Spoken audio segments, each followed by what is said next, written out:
In this week's Top Gear, Jeremy Clarkson tests the pulling power of a new Audi. The last time I drove one of these, I called it a potato.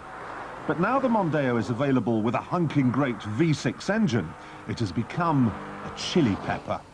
This car can blow your mouth off.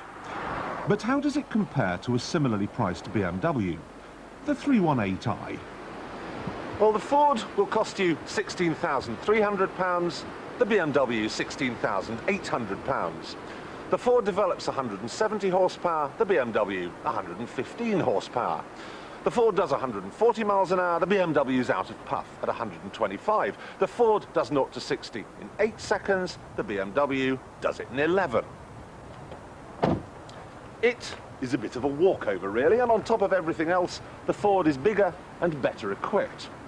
But strangely, if I were to give you the choice of these two cars, almost all of you would take the BMW, because it has a BMW badge and it doesn't. But now there is a car that, theoretically, blends Ford value with BMW prestige and quality. It's called the Audi piece of paper. Or is it the Audi road through Slough? Anyway, it's the A4.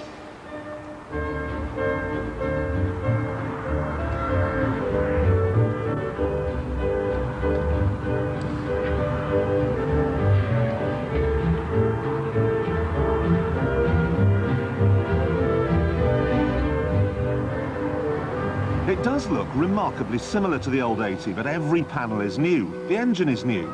It's faster, lighter, cheaper, and just sort of better everywhere. But can it bridge that gap between Ford and BMW?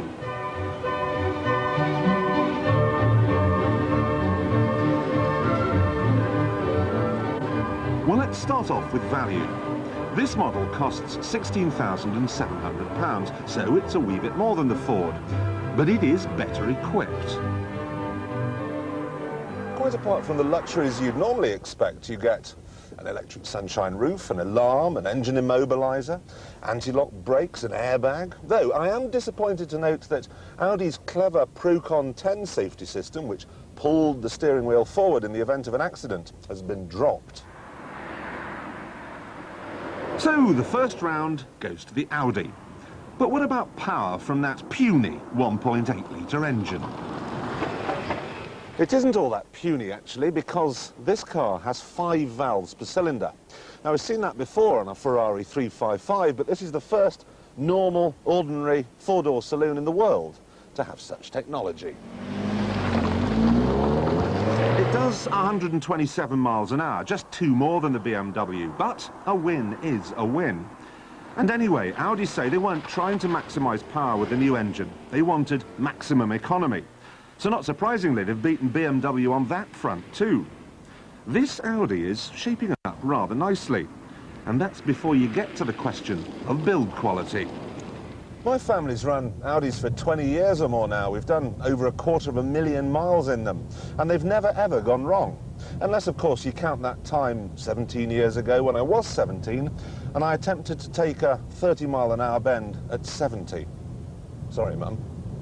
It's also sensible, too. The dash is a model of Teutonic simplicity. Even I don't have to have this seat pushed all the way back.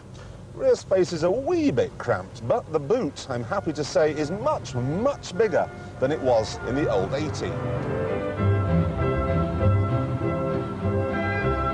Then there's the question of image. Now, I've made no secret in the past that I'm not a fan of this BMW thing.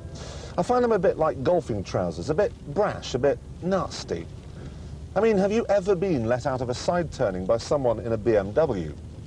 No, of course you haven't. It just doesn't happen. Audi drivers, though, they're a lot more civilised. Bit of tea with the vicar. Ah, morning, Constable. Morning, good. Hello. Hello, Mrs. Robinson. Yes. Hello, everybody. Despite its niceness, though, the car is by no means bland. Here is a mid-range saloon that's instantly recognisable. It's handsome, it's comfortable, it's economical, it's well made, it is a good car. Or I should say a good range of cars, because there are 1.6s, turbocharged 1.8s, V6s, and of course four-wheel drive quattros. But we're dealing here with what will be the best seller, the front-wheel drive 1.8. And what we want to know is this: does it fit in this gap? Well, I'll tell you here and now, the Ford is the best car in this triumvirate. But you don't want to hear that, because you don't want a Ford. So which is better, the Audi or the BMW? Well, I have to say that, all things considered... Do you want to come and try this Audi? Or Mondeo? Do you want to go in the Mondeo?